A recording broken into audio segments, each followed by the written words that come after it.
Bom dia, senhoras e senhores. Sejam bem-vindos à videoconferência da JSL para a discussão dos resultados referentes ao terceiro trimestre de 2024.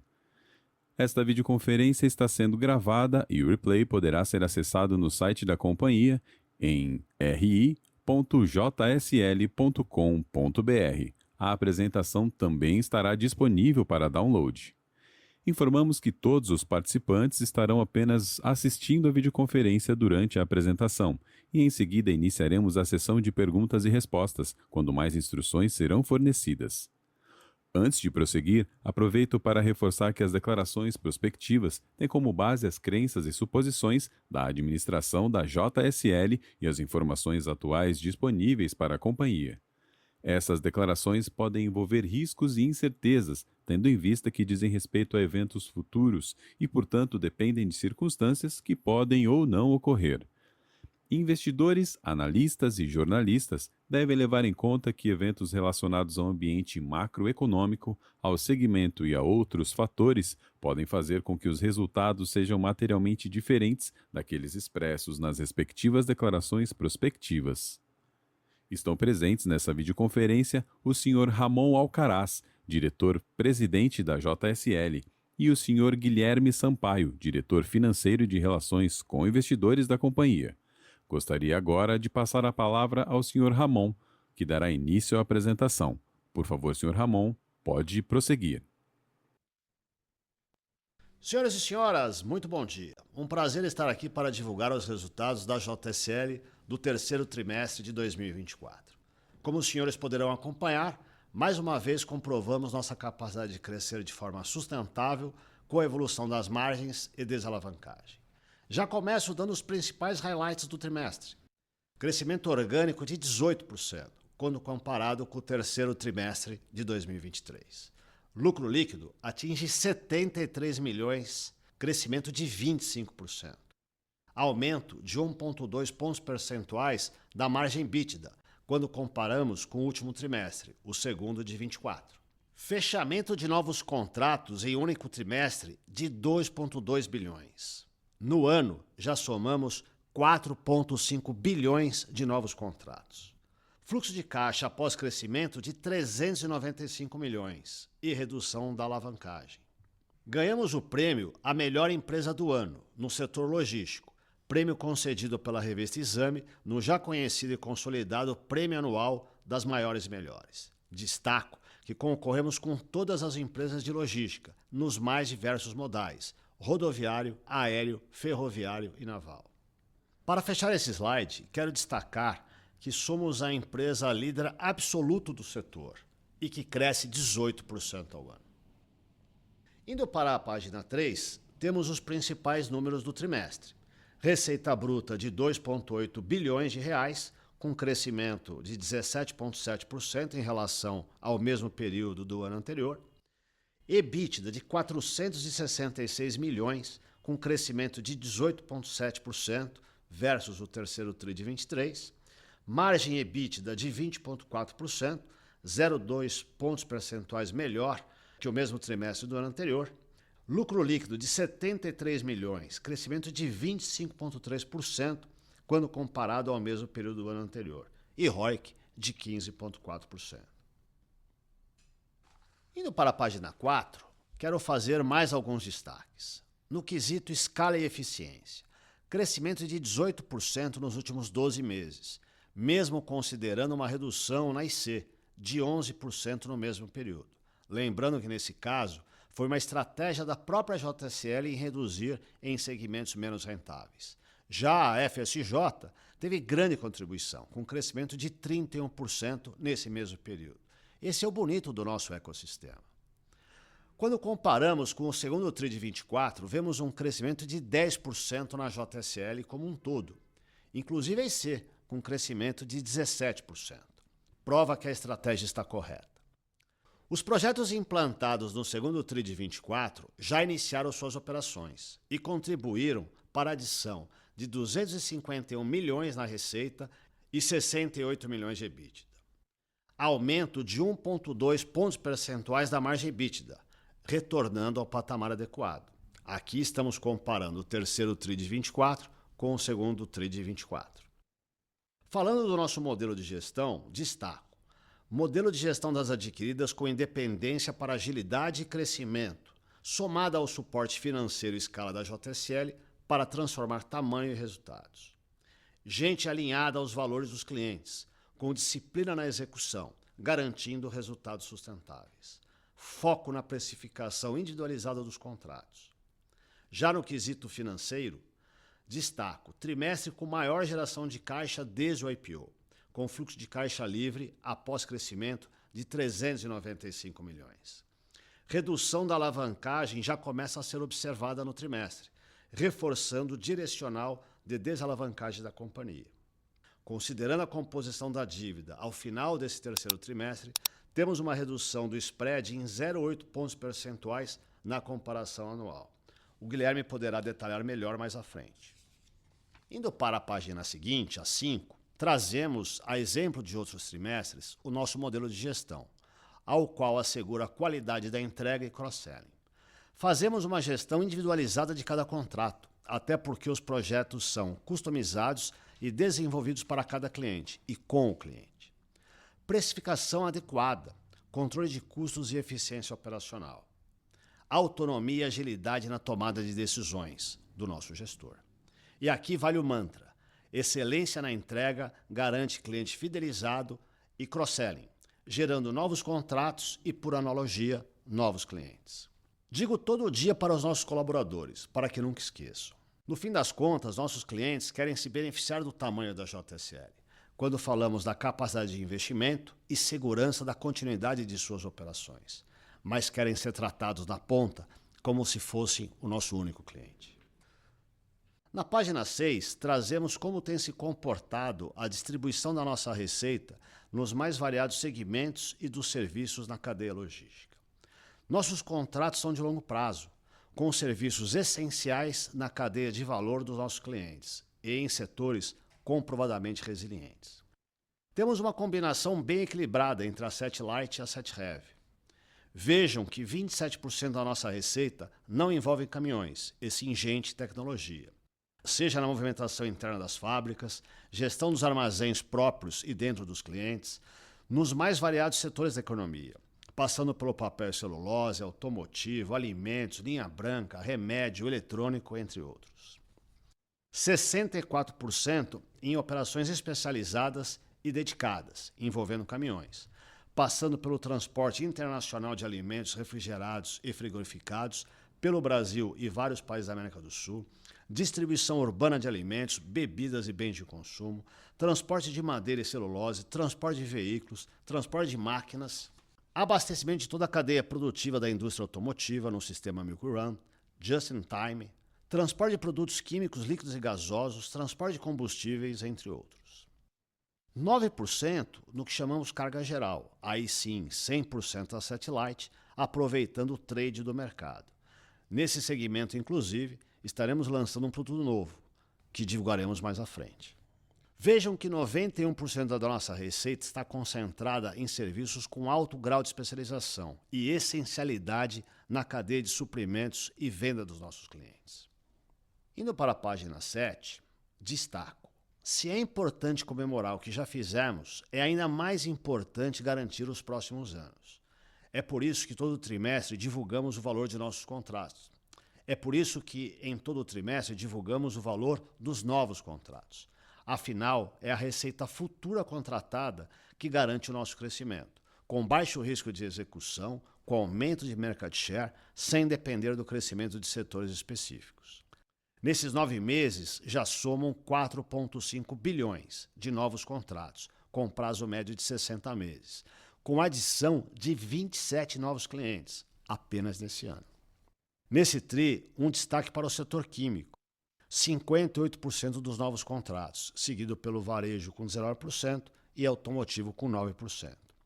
Se resgatarmos os novos contratos fechados no segundo TRI de 24, tivemos uma concentração nos setores de alimentos e bebidas, com 70%, seguido de bens de consumo com 10%. Já no primeiro TRI de 24, tivemos papel e celulose, com 41%, automotivo com 18% e varejo com 13%, o que mostra a nossa capacidade em crescer nos mais variados setores da economia. Conquista de novos clientes geram, além de novos contratos, a oportunidade de crescimento por meio de novos serviços desses clientes, capacidade já comprovada pelo alto nível de cross-selling na base atual de clientes, a maioria líder de suas indústrias. Indo para a página seguinte, falamos da transformação das empresas adquiridas, juntando o know-how destas com a escala da JSL. Se pegarmos como base o terceiro tri do ano de aquisição de cada uma delas, temos um CAGR de 2 dígitos em todas, com exceção da IC, como já comentado. O crescimento da receita líquida dos últimos 12 meses, desde o trimestre da aquisição, é impressionante. Temos uma Fadel e TPC na casa dos 85%, Transmoreno com 70%, Rodomeu e Marvel com 150%, FSJ, última adquirida, voando com 35%. Mesmo mantendo a independência das adquiridas, estas se beneficiam do ecossistema da JSL, gerando redução no custo da compra de ativos e insumos e diluição das despesas administrativas pelo crescimento destas empresas. Essas sinergias têm gerado aproximadamente 2% da receita bruta. Crescimento e resultados impulsionados pela qualidade e modelo de gestão, somados à escala e ao acesso de capital da JSL. Esse ecossistema gera um potencial de cross-selling cruzado entre as empresas e adição de novos clientes entre elas. Agora chamo o meu amigo e colega Guilherme Sampaio para melhor detalhar os números e indicadores financeiros. Guilherme. Obrigado, Ramon. Primeiramente, bom dia a todos. Bom, acho que o Ramon já cobriu os principais fundamentos dos números do trimestre, mas eu gostaria de destacar alguns pontos que valem ser repetidos e explorados. Primeiro, quando comparado com o segundo TRI desse ano, adicionamos 250 milhões de receita de serviços e 70 milhões de EBITDA, já tomando o benefício dos projetos que falamos quando divulgamos o segundo TRI, que estavam em processo de implantação. Segundo, 2,2 bilhões em novos contratos que comprovam a nossa capacidade de crescer, a nossa capacidade de execução e de conquistar novos contratos com os nossos clientes, além de trazer novos clientes, como o Ramon mencionou, foram 27 desde janeiro desse ano. Esses 2,2 bilhões têm também dois impactos no nosso resultado. Já tem um pequeno benefício do que já foi implantado no trimestre, mas a grande parte vai contribuir positivamente nos próximos trimestres, quando da maturação e da implantação desses novos projetos. De uma forma geral, os números mostram a consistência do nosso crescimento e da nossa execução. Indo aos números, receita cresce 17% ano contra ano. E se tirarmos os efeitos da FSJ, que cresceu 31% também na comparação do terceiro TRI desse ano com o terceiro TRI do ano passado, e da IC, que reduzimos a receita dentro da estratégia que temos comentado, o crescimento orgânico da JSL junto com as outras empresas que estavam consolidadas naquele momento seria de 18%. É um número que demonstra a força do nosso modelo de negócio. É um crescimento acelerado, num patamar de empresa de 11 bilhões de reais de faturamento, quando a gente analisa o terceiro trimestre. 47% dessa receita no transporte de cargas, 33% em operações dedicadas dentro do processo produtivo dos clientes, 12% na armazenagem e 7% em distribuição urbana. Indo para o resultado operacional, fechamos o trimestre com 324 milhões de EBIT, já com o reflexo do ramp-up das operações e implantações que estão em andamento.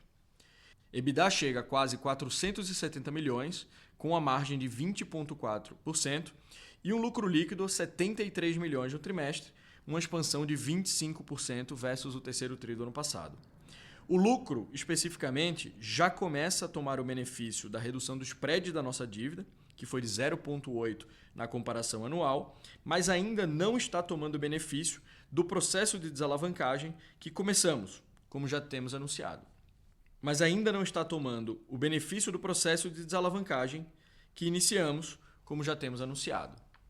O ROIC se mantém em 15,4, que demonstra a nossa disciplina na precificação e alocação de capital. Indo para o próximo slide, quebramos a receita entre o Asset Light e o Asset Heavy. O Asset Light representou 53% da receita e apresentou um crescimento de 16%. Isso já considerando a redução da receita da IC, que está toda aqui por ser a receita do agronegócio. Tirando esse efeito, estamos falando de um crescimento de 27% ano contra ano. O Asset Light fecha o trimestre com 216 milhões e uma margem de 18%. O Asset Heavy, 47% da receita, cresce 19% ano contra ano e fecha o trimestre com 243 milhões de EBITDA, margem de 22,4%, que já demonstra a evolução versus o segundo TRI de 24%, que foi carregado pelo custo de implantação dos grandes projetos que envolveram um volume expressivo de CAPEX. Falando em CAPEX e indo para o próximo slide, fechamos o trimestre com CAPEX líquido de 87 milhões, já numa média menor que os trimestres passados, mas suficiente para implantar esse volume de novos contratos. No ano, somamos 902 milhões de CAPEX bruto e 680 milhões de CAPEX líquido. E, atualizando a conta que apresento todo o trimestre, nosso valor residual dos ativos rodantes, cavalo mecânico, carreta, caminhão, etc., representa 1,3 vezes a nossa dívida líquida na JSL. Indo para a estrutura de capital na próxima página, fechamos o trimestre com 2,3 bilhões em caixa e 770 milhões em linhas compromissadas. Dívida líquida em 5.300, já reduzindo versus o segundo TRI desse ano, pela geração de caixa da companhia, que foi recorde em 395 milhões após o crescimento. Levou a alavancagem dívida líquida EBITDA para 2,9 vezes e dívida líquida EBITDA adicionado, que é a nossa referência para covenants, para 2,58 vezes. Reforço que hoje a companhia está em processo de desalavancagem pela robustez da geração de caixa e consistência da execução. Possui uma posição confortável e robusta de caixa frente à dívida e um perfil de dívida alongado. Além disso, temos a redução do spread, quase 1 ponto percentual no último ano, que vai contribuir para o resultado. Eu já comentei, mas reitero que estamos focados em traduzir todo o trabalho operacional realizado pela JSL por todas as suas empresas controladas nesses últimos anos em margem líquida. Com isso, agradeço a todos e volto a palavra ao Ramon. Ramon. Obrigado, Guilherme. E para finalizar, ressalto os pilares e fundamentos para um novo ciclo. Temos bases sólidas, com um posicionamento único. A JSL se destaca pela capacidade de atender demandas com soluções personalizadas. Temos um histórico comprovado, ampla escala e o mais abrangente portfólio de serviços logísticos do país, com diversificação em setores e serviços. Nosso modelo de gestão é baseado numa precificação adequada e excelência na entrega, resultando em fidelização dos clientes. Temos um alto nível de cross-selling e amplas oportunidades para conquistar novos clientes e expandir os negócios. Nossa consistência nos resultados vem da disciplina na execução, com eficiência operacional e controle de custos, assegurando um balanço robusto e rentabilidade adequada, com a base preparada para os próximos anos. Nosso planejamento estratégico é baseado na diversificação de serviços e setores, abrindo múltiplas avenidas de crescimento orgânico que, somadas à aquisição de boas empresas, completam o nosso portfólio. A consolidação das margens operacionais, combinada à alocação adequada de capital, proporcionam consistência de margens e rentabilidade. Implantações concluídas asseguram um crescimento contratado com potencial de desalavancagem. Nosso maior diferencial está na nossa gente, dedicada e preparada para assegurar qualidade e eficiência, com gestão individualizada de cada contrato. Procuramos, inclusive, nos antecipar às necessidades dos nossos clientes, sempre com foco na execução e na entrega de resultados. Acreditamos serem esses os pilares para contínuos ciclos de crescimento e desenvolvimento. Muito obrigado pela atenção dos senhores e senhoras, e agora eu e meu colega e amigo Guilherme estamos aqui à disposição para as suas perguntas. Iniciaremos agora a sessão de perguntas e respostas para investidores e analistas. Caso deseje fazer alguma pergunta, por favor, clique em levantar a mão. Se a sua pergunta for respondida, você pode sair da fila clicando em abaixar a mão. Caso deseje fazer uma pergunta por escrito, por favor, digite sua pergunta no campo Q&A, seguido de seu nome e companhia. Por favor, aguarde enquanto coletamos as perguntas. Nossa primeira pergunta vem da senhora Fernanda Recchia, do BTG Pactual. Senhora Fernanda, seu microfone está liberado. Oi, pessoal, bom dia. Obrigada por pegar a minha pergunta. Dois pontos aqui no nosso lado. O primeiro, eu queria entender um pouquinho o ponto ali dos contratos que foram implementados no segundo TRI. Acho que como vocês comentaram, né, nesse terceiro TRI, a gente já viu uma melhora de rentabilidade, né, mostrando o efeito do recebimento das receitas, mas ainda tem esse efeito aí da maturação. Então, se vocês puderem dar um pouco mais de detalhe, talvez conseguir quantificar o quanto que a gente poderia ter de benefício em virtude da maturação, e se puder comentar se já em outubro vocês já viram algum tipo de melhora de rentabilidade por conta disso. Esse é meu primeiro ponto. E o segundo ponto que eu queria explorar um pouquinho a reestruturação da IC. Acho que como vocês mostraram, né, a IC ainda está contribuindo de forma negativa para o top line. Eu queria entender quando que vocês estão esperando aí a finalização do processo de turnaround dentro da IC. E talvez vocês puderem comentar como é que está o apetite de vocês para adicionar mais exposição ao mercado de transporte de grão, seria ótimo. São esses dois pontos. Obrigada.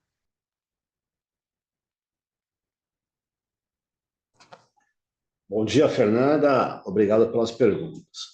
Bom, em relação aos contratos implantados, projetos implantados no segundo trimestre, o maior deles é o Cerrado, né, onde a gente tem aí a maior fábrica de celulose do mundo, onde envolveu uma contratação muito grande de pessoas, e até diferente dos projetos que a gente implanta, por ser uma operação numa região onde você não tem uma mão de obra especializada tão grande, tivemos que contratar aí 1.200 pessoas, mas não achamos prontas e tivemos que treinar. Então, isso teve um custo operacional um pouco maior do que é o natural nos projetos. Então, foi isso que impactou negativamente o resultado no segundo TRI, como a gente falou, inclusive, na época do call. Já nesse terceiro trimestre, esse projeto em específico já começou a performar, ainda não na sua totalidade, então deve sim ter o benefício no quarto TRI, mas é um projeto que está completamente dentro da sua linha normal. Outros projetos, a gente fechou projetos na área de químicos dedicados que entram em ciclos naturais, isso acontece em todo o trimestre, mas a diferença do segundo TRI foi a concentração em um projeto grande com essas características que eu comentei, né? Então, fora isso, é o ciclo natural. O quarto TRI, ele, assim como o terceiro TRI, normalmente também tem um volume de negócios bons, então a gente tem boas expectativas de resultado. Falando sobre IC, a IC, diferente das outras empresas que a gente adquiriu, passa por uma transformação de negócios. A área de grãos, como você pergunta, é uma área onde os fretes são mais apertados, com margens mais apertadas, sem contar que tivemos uma queda no volume do agro do Brasil como um todo, então você tem as duas coisas, e isso afetou a receita. Já está em pleno vigor o nosso processo de transformação, então isso já vem acontecendo e a gente deve ter esse reflexo positivo a partir do quarto trimestre e principalmente no ano seguinte. Em contrapartida, a gente tem uma FSJ que está ao inverso, né, crescendo mais até do que a gente tinha como expectativa, como eu já disse, voando, aproveitando inclusive essa onda do e-commerce, né? Inclusive agora Black Friday e tal. Então acaba que uma compensa a outra, né? Então faz parte aí do ciclo normal de cada um. Quer complementar? Ou... Não, acho que o Fernando Guilherme falando aqui, só para complementar no ponto da IC, eu acho que talvez para ficar claro para todo mundo em relação a contratos, tá, que era um pedaço grande da IC, a gente não perdeu nem encerrou nenhum contrato com clientes, tá? O que a gente optou por reduzir a receita dela foi uma redução exatamente no transporte de grãos, para onde a gente entendia que a margem não era adequada para o nível de capital investido que a gente requeria naquela operação. Então, essa redução do ano passado para esse é especificamente a redução no volume que a gente optou por deixar esse volume fora da companhia e focar em rentabilidade, né? Focar em operações que tenham margens mais adequadas, tá? Então, só para complementar aqui o ponto da IC. Espero que eu tenha respondido, se não, estamos à disposição. Tá ótimo, pessoal. Obrigada.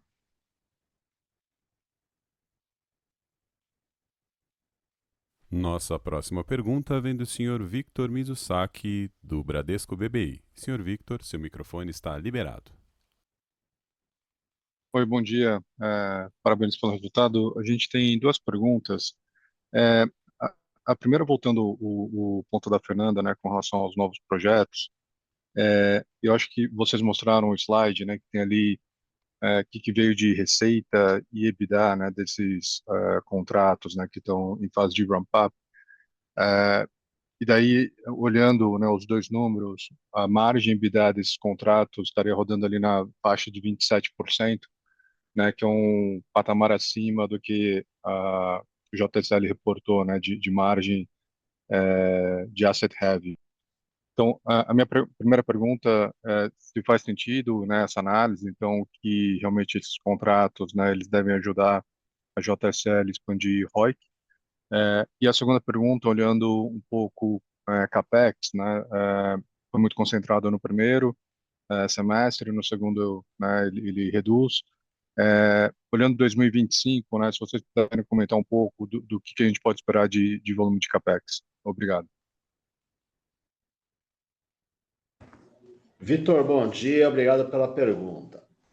Os projetos, eles têm características diferentes que podem influenciar a margem EBITDA. Projetos com mais equipamento, menos equipamento, mais gente, menos gente. Então, a margem EBITDA, ela é muito influenciada pela característica do projeto. Essa é a primeira questão. Então, esses últimos projetos que foram implementados têm uma característica de ter uma margem EBITDA maior. Evidentemente, a gente está sempre evoluindo, então a gente procura, em cada negociação, ter um projeto melhor em termos de margem, e não necessariamente um preço pior para o cliente. É uma questão de ser mais eficiente. Então, sim, a gente sempre procura ter projetos novos com margens maiores em relação ao mesmo projetos anteriores. Mas, de qualquer forma, a característica do projeto interfere na margem EBITDA. Em relação ao CAPEX, vou deixar para o Guilherme responder. Vitor, tudo bem? Bom dia. Bom, em relação ao CAPEX, acho que você fez a leitura correta. A gente, pela característica dos negócios que foram fechados, ele requeriu, né, os projetos solicitaram um CAPEX maior no primeiro semestre, o CAPEX foi feito. O CAPEX, o perfil de projetos que a gente tem ganho agora precisou de um CAPEX menor para a gente implantar. Então, a gente reportou os 85 milhões agora, a gente entende que no quarto trimestre ele deve vir muito parecido com esse perfil de CAPEX. Tá? Olhando para 25, primeiro os números que a gente tem, sem dúvida a gente ainda está trabalhando no orçamento, refinando todos os números, etc. A gente deve ter um patamar de CAPEX parecido com 2024. Tá? Obviamente a gente não divulga o número exato, mas eu acho que a gente não tem nenhuma grande mudança esperada no perfil de CAPEX 24 versus 25. Tá? Ótimo, obrigado. A próxima pergunta vem da senhora Júlia Orsi, da JP Morgan. Senhora Júlia, seu microfone está liberado. Oi, pessoal, bom dia. Dois pontos aqui do nosso lado. O primeiro deles é sobre a venda de ativos. A gente já tem discutido nos últimos trimestres que essa linha tem tido uma performance um pouco abaixo do que a gente inicialmente estava esperando. Na visão de vocês, como que a venda de ativos deve performar nos próximos trimestres? E o segundo ponto é sobre internacionalização. No último TRI, vocês anunciaram a expansão para a Gana. Tem alguma atualização de como essa operação está performando? E tem mais alguma discussão, algum projeto de internacionalização no pipeline? Obrigada. Bom dia, Júlia. Muito obrigado pela pergunta. Venda de ativo. Venda de ativo, a gente tem um volume grande, né, de ativos no nosso estoque à venda, isso em função do próprio ciclo dos contratos. A gente realmente esperava ter uma velocidade na venda maior, Mas temos trabalhado nisso, né? Inclusive, esse último mês foi muito bom, por sinal. É claro, o fato dos veículos novos aumentarem menos daqui para frente, né? A gente teve um aumento grande no pós-pandemia, isso tende a estabilizar, isso tende ao mercado de usados também ter um preço estabilizado, né? Inclusive, montamos uma equipe para melhorar a venda, enfim, a gente deve ter uma velocidade nisso maior do que na média dos últimos meses. Falando da internacionalização, né, a gente vem sempre divulgando que é uma estratégia da companhia crescer a receita em outra moeda, né, em países diferentes, até para formar um hedge natural dentro da economia do país versus a economia de outros países, mas lógico, a gente não se aventura, a gente não abre uma barraquinha num país e vamos lá tentar crescer, a gente vai com contratos garantidos, foi o que aconteceu na África do Sul, é o que aconteceu em Gana, e aí respondendo a sua pergunta, Gana vai muito bem, performando, uma operação que tende a crescer, o país não é tão grande, mas também não é tão pequeno, então nós devemos aí, temos chance de dobrar, triplicar a receita naquele país, e estamos estudando os países vizinhos para ver se faz sentido ou não crescer. Temos sido sondados para crescer em outros países, principalmente o México, porque o México se tornou um hub de produção de vários produtos para os Estados Unidos, e isso gera uma demanda logística, obviamente. Então, a gente tem sido aí demandado por clientes diferentes, é um país que interessa a gente estudar, então está totalmente dentro dessa linha da nossa estratégia e a gente espera que tenha crescimento nessa linha. Quer acrescentar aí, Bruno? Não, acho que é isso. Obrigada, pessoal. Bom dia. Obrigado, Júlia. Bom dia. A próxima pergunta vem do Sr. Pedro Tineu, do Itaú BBA. Sr. Pedro, seu microfone está liberado. Bom dia, pessoal. Vocês estão me escutando? Agora sim. Bom dia. Obrigado por pegar minha pergunta. Eu tenho uma pergunta relacionada com a política atual de juros aqui no Brasil. Quando a gente pensa para 2025 com um cenário de juros mais altos, como que a gente pode pensar, né, a visão de vocês tanto para o mercado, quanto para a alavancagem de vocês e quanto para possíveis M&As? Esse é o principal aqui. Obrigado. Ô Pedro, obrigado pela pergunta, o Guilherme falando. Bom, acho que vou responder do ponto de vista mais aqui do negócio e depois o Ramon faz algum comentário adicional.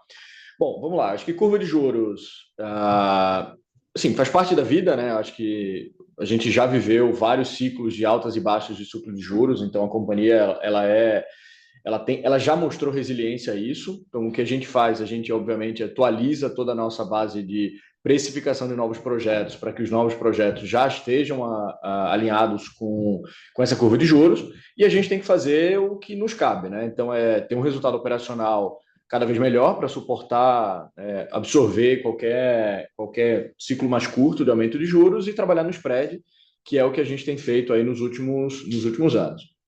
Quando a gente olha para a curva de juros mais altas, a gente, como companhia, principalmente pela posição de liderança no setor, para a gente inclusive uma oportunidade, né? Porque quando você fala de curva de juros mais altos, você separa o joio do trigo, você separa a competição, e aí realmente as empresas que têm acesso a formas diferenciadas de captação têm uma oportunidade maior de ser competitivo. Então, acho que o Ramon até comentou ontem numa entrevista que não chove só para a gente, né? Então, quando aumenta juros para todo mundo, e aí, sem dúvida nenhuma, aumenta a barreira de entrada, principalmente para projetos que envolvem CAPEX, consequentemente para a gente. Então,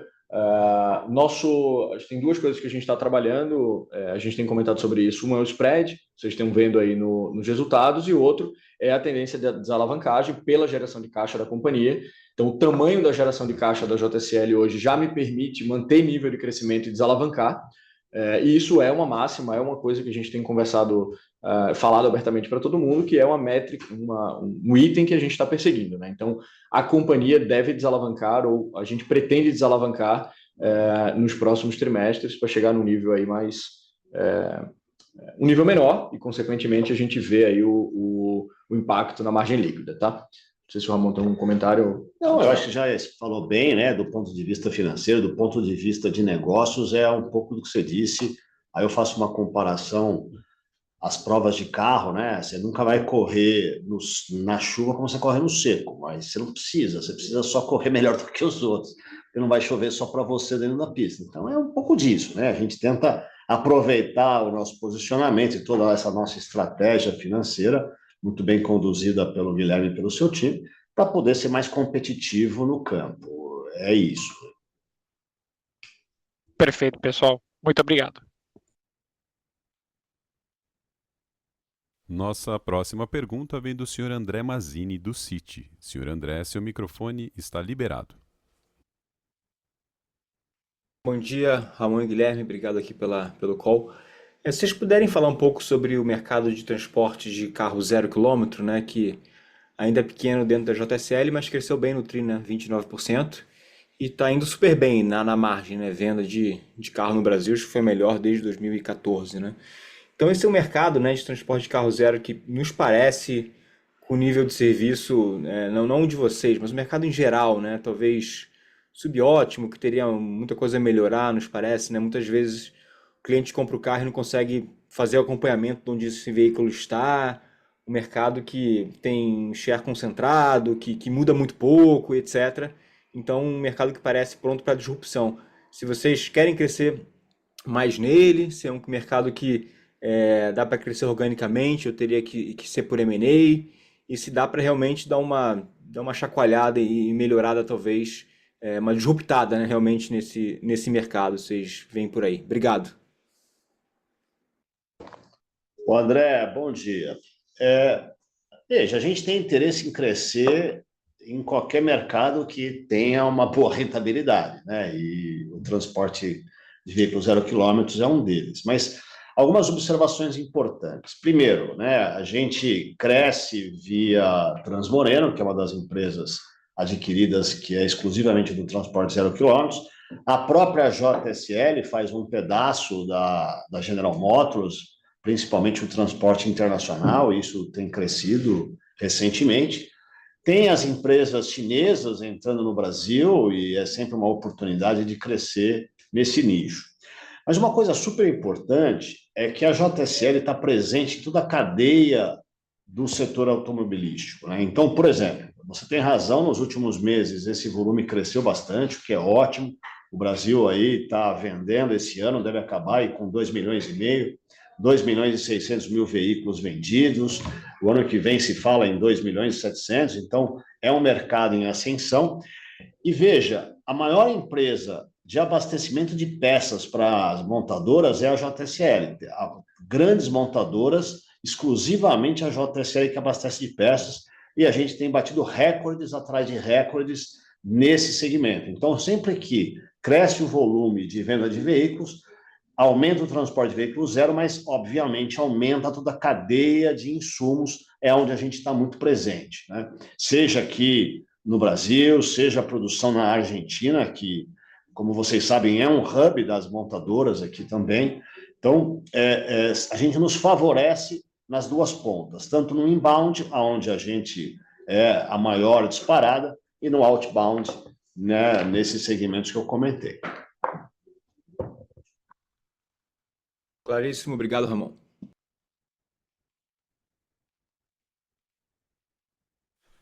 Lembrando que para fazer perguntas, basta clicar em levantar a mão. Se a sua pergunta for por escrito, utilize o ícone de Q&A. Por favor, aguarde enquanto coletamos as perguntas.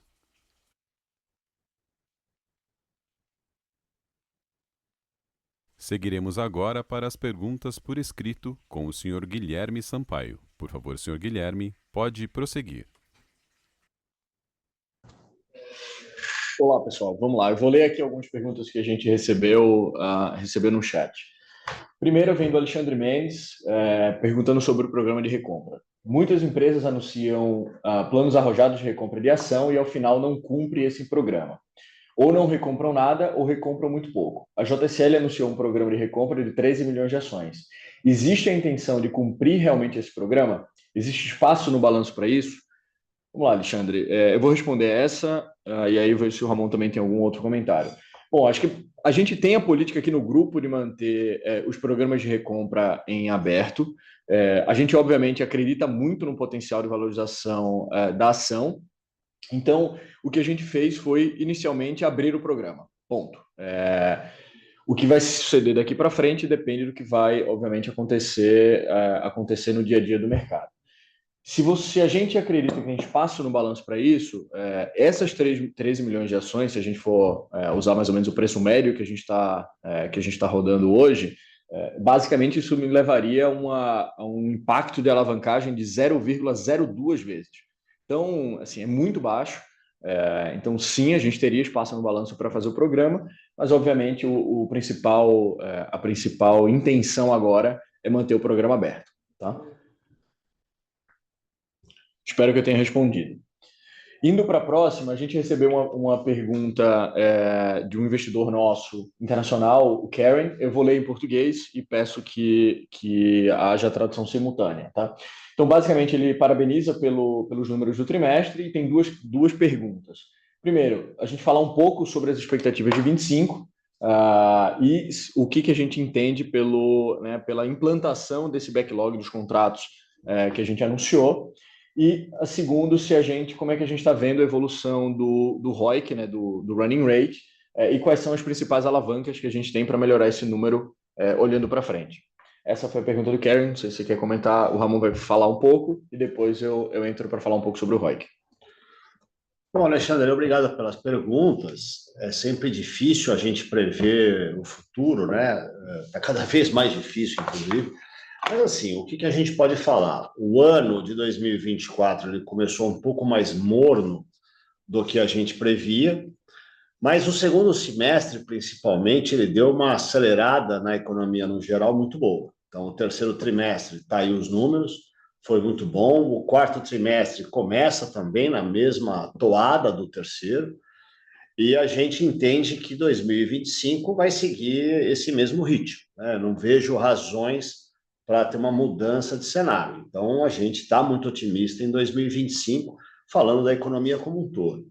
Falando da JSL, essa complementação, esse empilhamento de contratos, como a gente gosta de dizer, é fundamental para esse crescimento, né? A gente, 2023, fechou algo em torno de 4 bilhões em novos contratos. 2024, a gente já está em 4,5 em 9 meses, ainda faltam 3 meses. No último trimestre, fechamos um volume expressivo de 2,2 bilhões. E por que isso é importante? Porque isso vai garantindo receita futura, e são sempre receitas com contratos de operações dedicadas, take or pay, por aí vai. Então, isso faz que dê um crescimento praticamente garantido. Então, as duas coisas juntas. Uma economia pujante nesses segmentos onde a gente está presente, mais esse empilhamento de contratos nos dá a sinalização que devemos ter um ano de 2025 muito bom. E aí? Legal. E agora é o Guilherme falando novamente, eu vou falar um pouco sobre o que a gente imagina de alavanca de ROIC e o que a gente tem trabalhado internamente. Então vamos lá, alguns pontos super importantes. Primeiro, talvez um dos assuntos que eu e o Ramon a gente mais se dedica aqui dentro, que é a disciplina de precificação, né? Então a gente assegurar que a gente está colocando para dentro receita boa, com rentabilidade adequada para o capital que vai ser requerido para cada um desses projetos. Segundo, a gente tem alguns trabalhos, algumas iniciativas internas para melhoria de capital de giro, de uma certa forma. Então, trabalhar com fornecedores, trabalhar com recebimento de clientes, etc. A gente ter certeza que a gente está mirando o capital de giro ótimo para buscar essas alavancas e melhorar a estrutura do balanço. Sem dúvida nenhuma, as expansões das margens operacionais. Então, a gente o tempo inteiro tem buscado corrigir os projetos, né, que saem do trilho cada vez mais rápido. Então, a gente assegurar que a gente vai ter sempre aquela manutenção ou expansão de margem constante. A diluição pela escala, isso é uma coisa super importante. Então, uma empresa que cresce nesse ritmo, a gente tem que tirar a eficiência do nosso SG&A, e sem dúvida nenhuma isso ajuda no processo de trazer retorno para a companhia.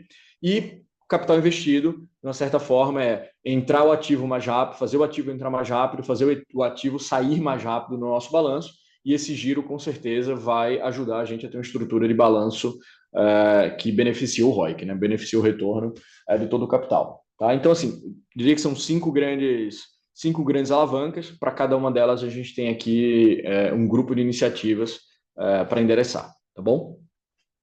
Vamos lá, vamos seguir para a próxima pergunta. A próxima pergunta vem do Pedro Matos, da HSI. Prezados, bom dia. Seguem algumas perguntas.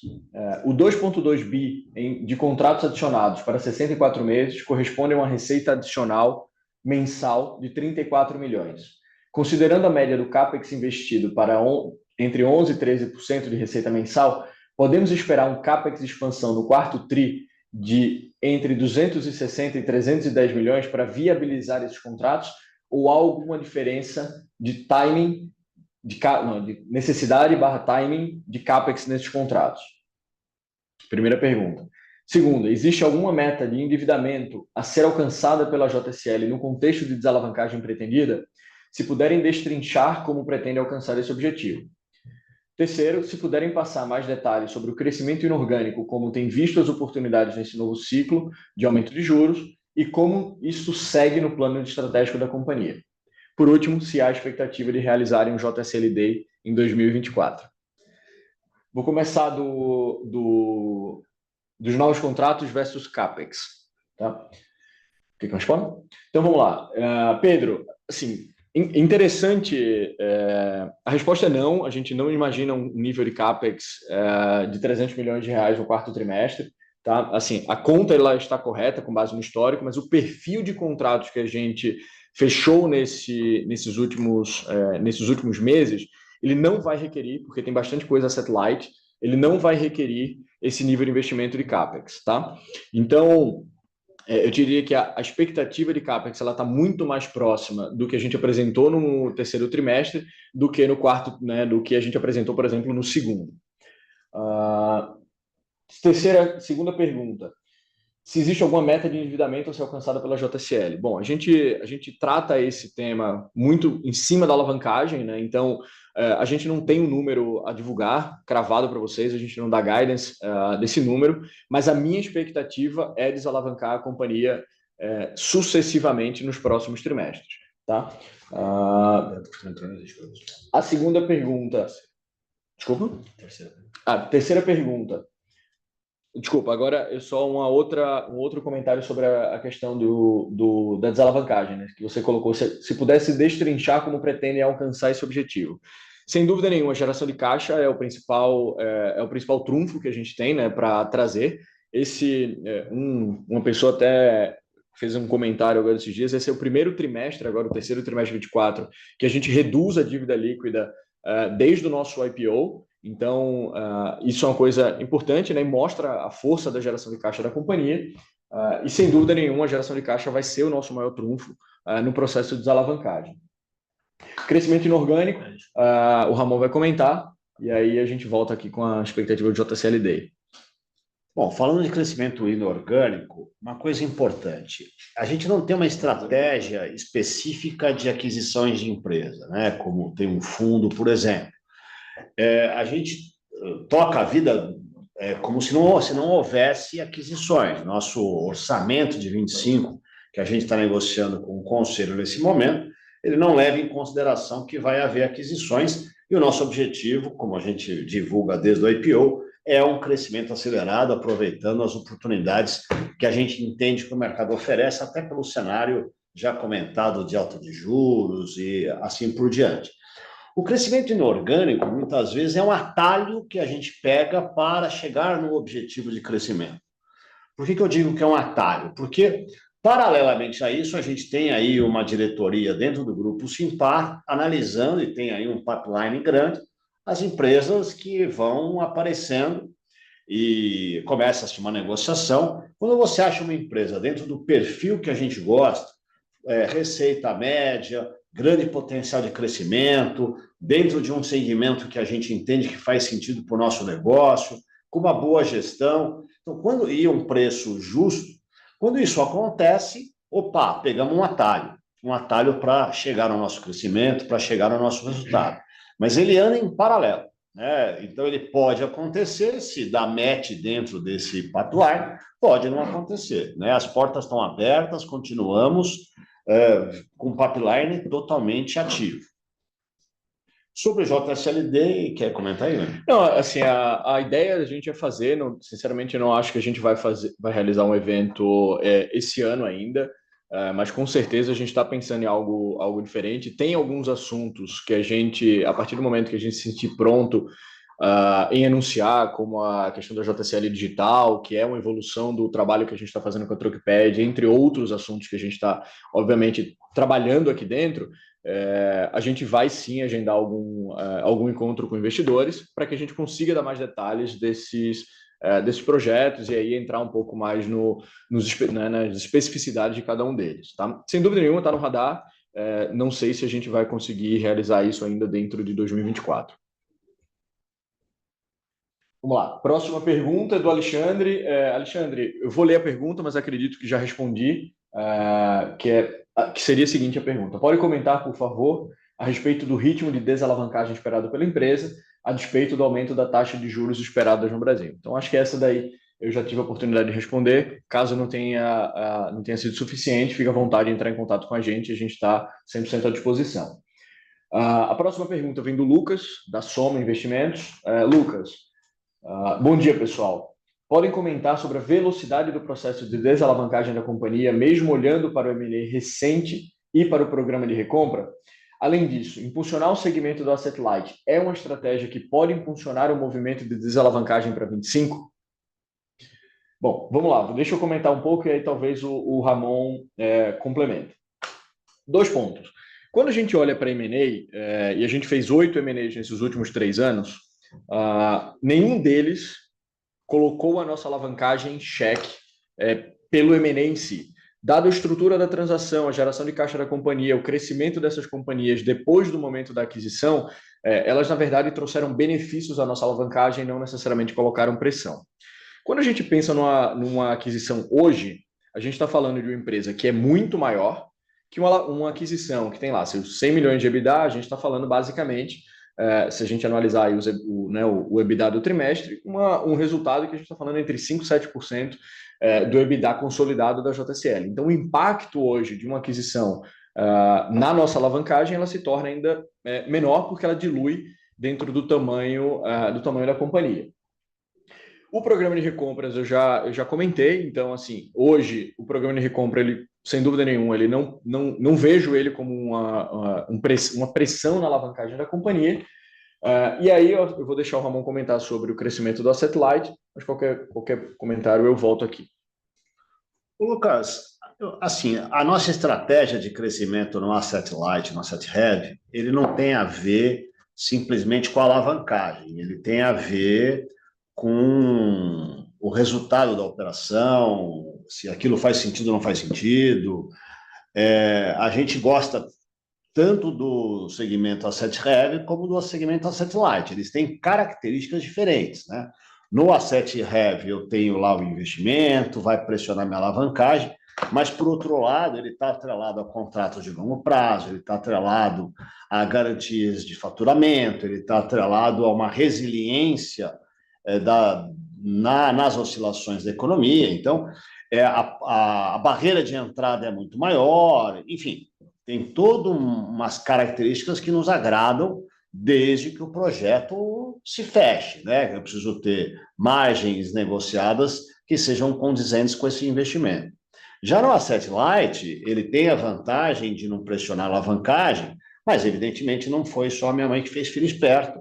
Então, você tem uma barreira de entrada menor. Então, por isso que a gente tem que tomar cuidado aonde a gente quer entrar, em que segmentos a gente quer entrar. Então, a gente faz isso com muita análise, né? Não pensando simplesmente na alavancagem. Bom, Lucas, espero que a gente tenha respondido, se não, também a gente está 100% aqui à disposição para comentar. Bom, tem uma última pergunta do Pedro Ferreira, que eu vou fazer aqui, mas acho que a gente vai o objetivo do comentário inicial sobre o JSLD, eu acho que talvez traga mais luz sobre isso, mas a gente pode comentar algumas coisas, que é uma pergunta sobre inovação, Ramon. Quais inovações que a JSL está adotando e que podem ser compartilhadas, né? Eu vou falar de algumas, eu acho que vale a pena você também comentar algumas coisas. Como é que a gente olha inovação aqui dentro, Pedro? Assim, existe aquela inovação que é baseada em tecnologia, né? Então, a gente usa as novas ferramentas, as novas tecnologias para melhorar o negócio, mas uma coisa que a gente se preocupa muito é melhorar processo, né? Melhorar e usar inovação, fazer coisas diferentes para endereçar temas críticos. E aí eu vou dar alguns exemplos, acho que o Ramon pode dar outros, e sem dúvida nenhuma, esse é um tema que a gente pode explorar bastante numa reunião como um JSLD. Tá? Então, primeiro tema. Então, hoje a gente tem uma operação de armazenagem grande, né? 13% da nossa receita hoje está dentro dos armazéns. Quando a gente coloca o intralogística, que está dentro lá da operação dedicada, também é um volume super relevante. Então, trazer ferramentas que me permitam usar muito menos mão de obra, trabalho braçal e traga muito mais eficiência para o meu cliente é fundamental. Então, a gente tem como é que eu posso dizer, uma frente grande de trabalho de melhorias no que a gente chama do WMS, né, que é um sistema de gestão de armazenagem.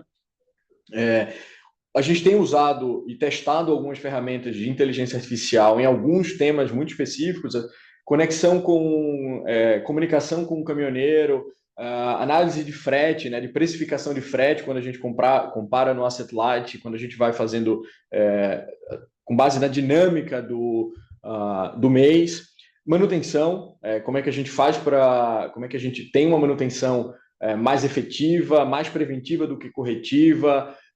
Então, quando é que a gente entra com esse planejamento da manutenção? Então, a gente vai usando sempre de uma forma muito pragmática, isso é uma cultura da companhia. A gente não gosta da tecnologia pela tecnologia, a gente tenta usar a tecnologia para endereçar algum problema de negócio. Tá? Então, isso é uma coisa muito importante. E aí eu vou trazer um outro lado da inovação, que talvez o Ramon possa comentar, que é um programa que ele apadrinha aqui de uma forma muito legal. Por exemplo, a gente tem um desafio de cada vez mais trazer profissionais para trabalhar no nosso negócio em algumas funções. Isso pela dinâmica do mercado, né? A gente precisa se diferenciar e trazer a marca da JSL como marca empregadora para atrair pessoas. Né? A gente está falando já somos 35 mil pessoas, né? Funcionários diretos. E aí a gente criou um programa chamado Mulheres na Direção, que era uma coisa que no início era impensável aqui dentro, e hoje é uma coisa super, super bacana.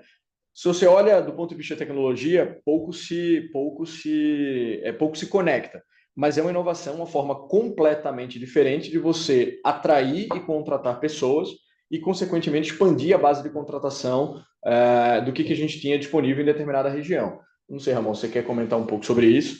Não, assim, você falou bem, eu quero acrescentar 3 pontos da tecnologia que eu acho que são fundamentais.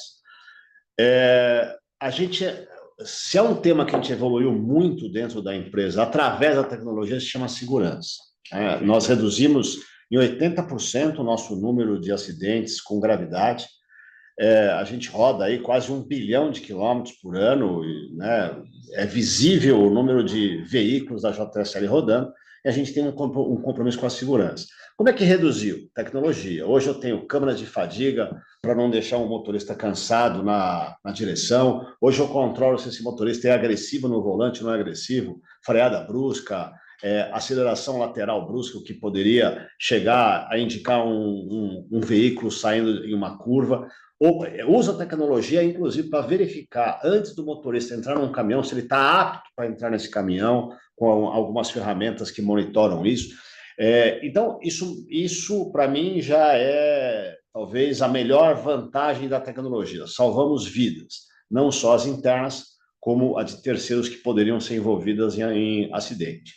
Uma outra variante da tecnologia, por exemplo, que o Garmin comentou, a gente está agora implementando uma tecnologia de sorter num armazém grande, onde trabalhava com muita gente, para reduzir a minha necessidade de mão de obra básica. Né? E, assim, com isso, pago a tecnologia em 2 anos e meio, indo muito nessa linha que o Garmin falou. Tecnologia por tecnologia não interessa, tecnologia que me traz benefício de negócio, essa me interessa muito. E uma outra variante, que essa a gente está apostando muito, e se conecta inclusive com a pergunta anterior do Lucas, no Asset Light. Se o Asset Light tem menos barreira de entrada e trabalha com margens menores, justamente porque tem mais players, como é que eu posso me diferenciar? Aí entra a tecnologia. A gente está aí muito próximo de lançar o nosso JSL Digital, que basicamente é o que é? Vai conectar clientes e JSL de uma forma digital, precisando de menos gente, de menos processo, ou seja, menos custo, em cargas que isso é possível, principalmente commodities. Com isso, eu vou conseguir trabalhar com margens menores, porque eu vou ter um custo menor, levo um benefício para o meu cliente, consigo aumentar minha receita num canal Asset Light através da tecnologia. Com a rentabilidade adequada. Com a rentabilidade adequada. Então, acho que essas são as linhas que a gente está trabalhando. Pedro, mas sem dúvida nenhuma, esse é um dos grandes temas que a gente vai explorar aí numa próxima interação com investidores ali presencial, tá? No próximo JSL Day, com certeza. Eu só queria fechar esse assunto, né, que tecnologia puxa para um tema abrangente, mas eu queria puxar um tema que eu acho que é fundamental e não vale só para nós, vale para o mundo. O mundo, nos últimos anos, investiu em muita tecnologia e a gente tem hoje, talvez até um excesso de tecnologia, mas ela está muito fechada em núcleos. Então, a JSL tem tecnologia, o cliente tem muita tecnologia, a pessoa física tem muita tecnologia, mas ela é pouco conectada, né? Quer dizer, não necessariamente as tecnologias estão se conversando, porque isso não é simples, você precisa ligar sistemas, etc. Com a vinda da inteligência artificial, isso se torna muito mais possível. Então, acho que o grande pulo que o mundo vai dar nos próximos anos é exatamente juntando as coisas, né? Talvez o Uber, né? Só para dar um exemplo simples, em logística. O que o Uber fez de diferente? Ele juntou tecnologia individual, que é o celular, com a demanda. E aí ele mudou a forma, inclusive, da sociedade se comportar no mundo. Os jovens não precisam de carro e tal, porque você tem aí um Uber à disposição. Isso é uma disrupção.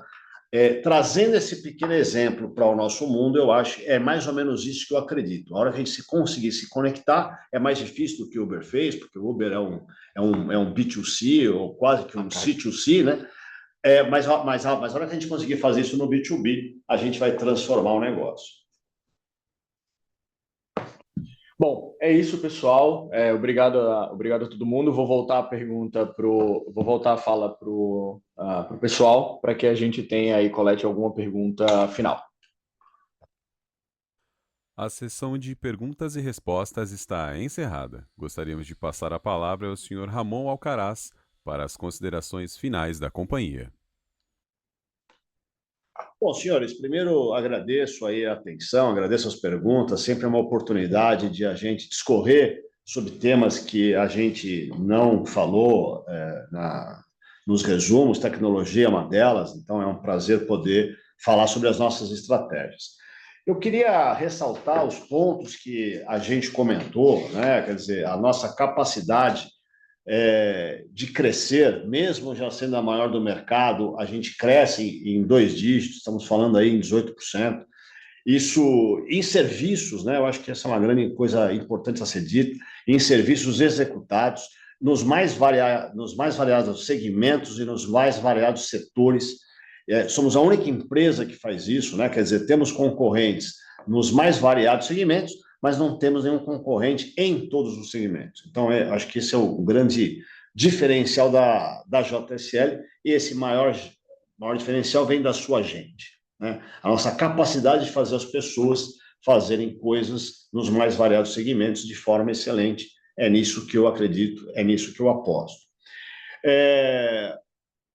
Estamos muito satisfeitos com esse terceiro trimestre. Acreditamos que os próximos têm uma tendência a seguir esse ritmo.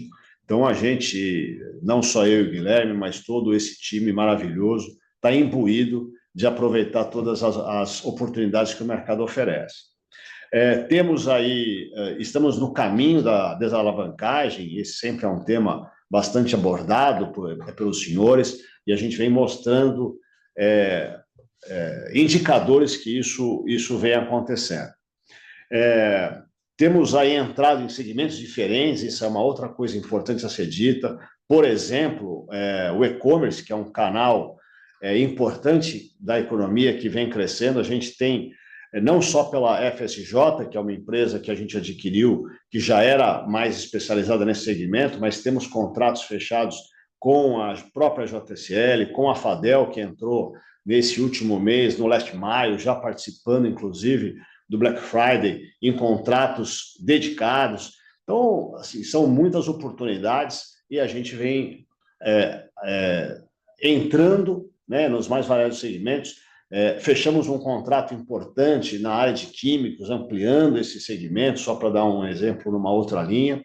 Então, é isso, né? A gente de olho nas oportunidades, para não perdê-las, sempre na gestão de custos e eficiência, porque a gente entende que esse é o caminho para sermos competitivos e termos margens adequadas e baixar a alavancagem.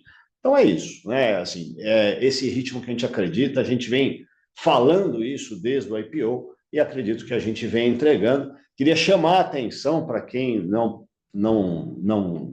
viu dessa forma, mas se a gente pegar o EBITDA desse trimestre, 460 milhões, ele é maior do que o EBITDA do ano inteiro de quando a gente fez o IPO. Quando a gente fez o IPO, a gente divulgou lá um EBITDA de 400 milhões no ano e a gente está fazendo 466 só nesse trimestre.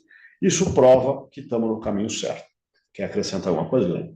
Não, eu acho que é isso, Ramon. Assim, uma coisa que eu acho que vale a pena chamar a atenção, dado o momento, né, de cenário macroeconômico aqui de juros, principalmente, é que nosso foco total, absoluto, é manter o ROIC da companhia saudável, né? Hoje a gente já tem um ROIC spread ali, um ROIC para o custo de dívida super interessante, a gente quer manter isso. E aí, assim, lembrando, é uma companhia em crescimento, né? Então, é uma companhia que se mantém num ritmo acelerado de crescimento e, sem dúvida nenhuma, eu acho que vale a pena a gente, todos os senhores, observarem, né, o ritmo de crescimento e a capacidade que a gente tem de manter rentabilidade acima do que está vindo aí de curva de juros, etc. Sem dúvida nenhuma, seria o meu comentário final. Bom, de resto, obrigado a todos, bom dia e a gente está aqui à disposição para qualquer dúvida. Obrigado, pessoal. A videoconferência da JSL está encerrada. Agradecemos a participação de todos. Tenham um ótimo dia.